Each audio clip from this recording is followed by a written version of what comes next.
Three bikers decided to take Indian motorcycling to the next level on an expedition that had never been attempted on an Indian motorcycle before. The Trans-Siberian Odyssey, world's toughest journey. We have been to Ladakh multiple times and it was time, I guess, we had to look something beyond it. I always wondered, why can't we Indians go out and explore the world and put the tricolor on the map somewhere? This time I wanted to do something which no Indian or an Indian bike has ever ventured into. Uzbekistan, Tajikistan, Kyrgyzstan, Kazakhstan, Mongolia and into Russia. This hyperride was filled with treacherous terrains from snow, clay, sand, mud to bones. With their Dominars ready for the Odyssey, the three hyper riders saddled up and got straight to business. Highway M41, home of the notorious Pamir Highway, part of the old Silk Route, links Uzbekistan to Kyrgyzstan, damaged in places by erosions, earthquakes and avalanches. They also call it the road from hell.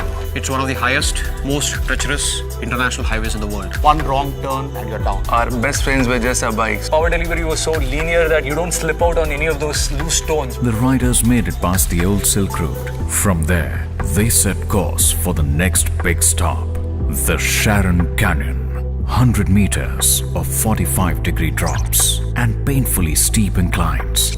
But that wasn't enough to stop the riders from taking their chances. They have had bad experiences there. The region has been called off for motorcycles. Going down was indeed risky. I had to ask my team to kind of help me.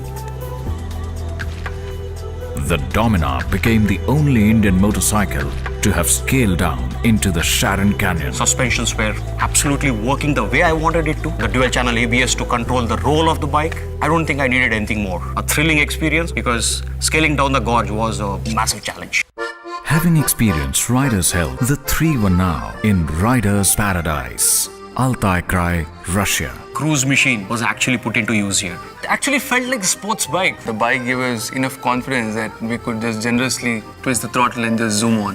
The trio were riding on the most beautiful road on the Odyssey. They took it all in and were hyper-riding all the way to Mongolia. Getting to Mongolia was the easy part, but the road back home was long. The boys headed to take on the frigid roads of Siberia, Kolyma Highway, or as it is popularly known, the Road of Bones. Laid over the bones of the forced laborers who died constructing it. Today, the treacherous highway stands in their memory. Old Summer Road is the biggest challenge for any adventure motorcyclist. You can call it a torture test for a machine.